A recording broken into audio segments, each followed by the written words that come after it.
The journey begins at Beersheba. The old man Jacob stood at the edge of a great decision. His heart was full, trembling between joy and fear. News had reached him that his beloved son Joseph was alive and powerful in Egypt.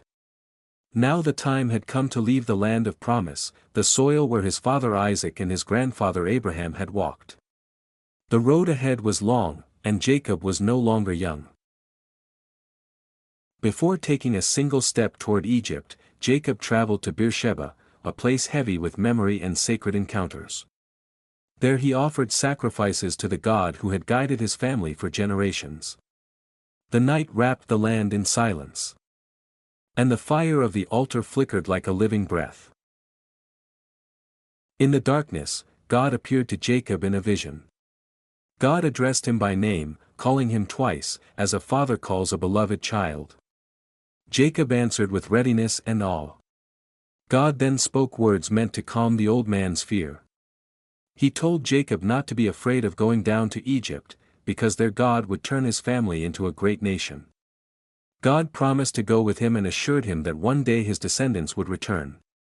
God also gave Jacob a deeply personal comfort: Joseph himself would be there at the end of Jacob's life. With this promise resting on his soul, Jacob rose from Beersheba strengthened. A family on the move. At dawn, the long caravan began to form. Sons, daughters, grandchildren, servants, animals, and wagons filled the landscape. The wagons had come from Egypt, sent by Joseph himself, sturdy and ready to carry the weight of a growing family and an even greater destiny. Jacob's sons helped their father into one of the wagons. Around him gathered the generations that had sprung from his life.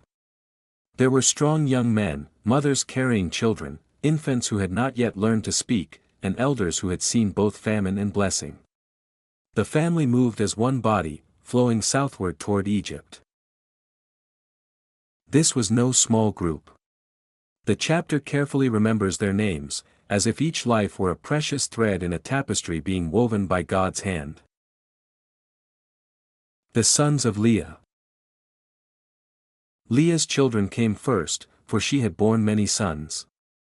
Reuben, Jacob's firstborn, came with his sons. Simeon followed, then Levi and Judah, each with their own households. Issachar and Zebulun joined them, along with Dinah, Jacob's daughter. These descendants represented strength, struggle, and future leadership. From Judah would one day come kings. From Levi would arise priests. Though the people traveling did not yet know it, history was walking beside them. Altogether, Leah's descendants numbered 33 souls. The sons of Zilpah. Zilpah, Leah's servant, also had borne sons for Jacob. Gad and Asher came with their children and grandchildren. Their families added fullness and variety to the growing people of Israel. Zilpah's line numbered 16 souls, each one stepping into a future far greater than their present understanding. The sons of Rachel.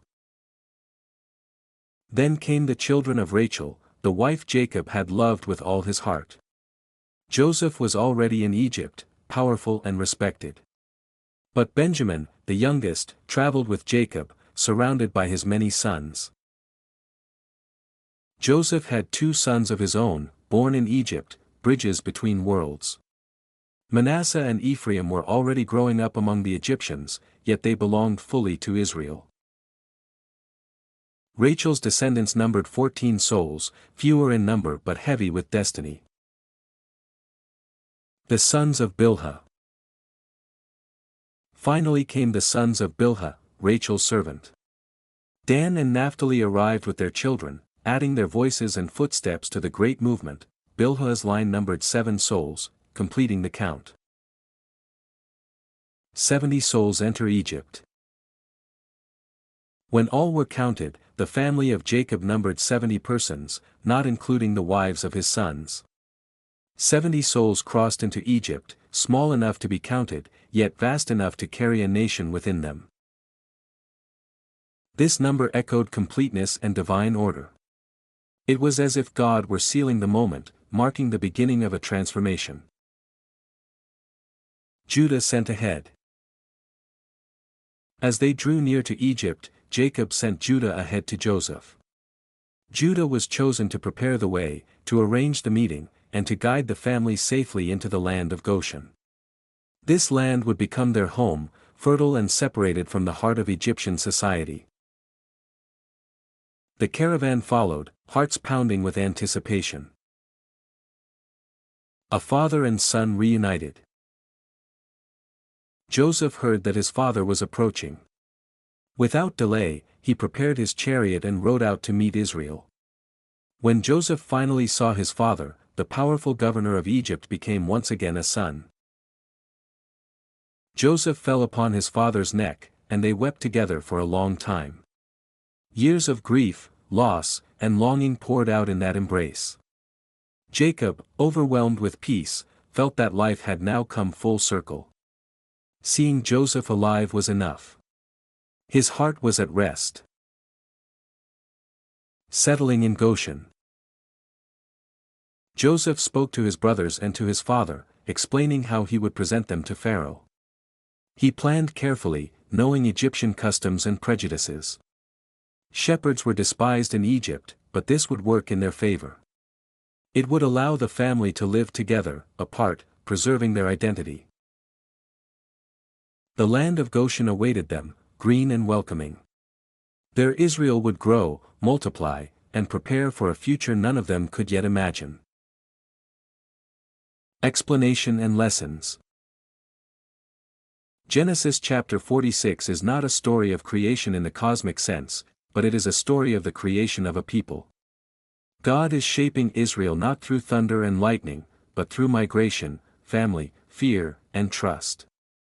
What seems like a descent into a foreign land is actually the unfolding of a divine plan. Jacob's journey teaches that obedience often requires leaving familiar ground.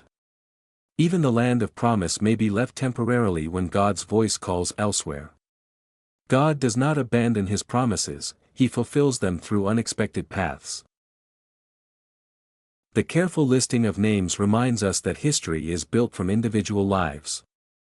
Every person matters, even when their role seems small. God's plan includes generations not yet born and places not yet seen. Joseph's reunion with Jacob shows how suffering can be transformed into salvation. What was once betrayal became preservation.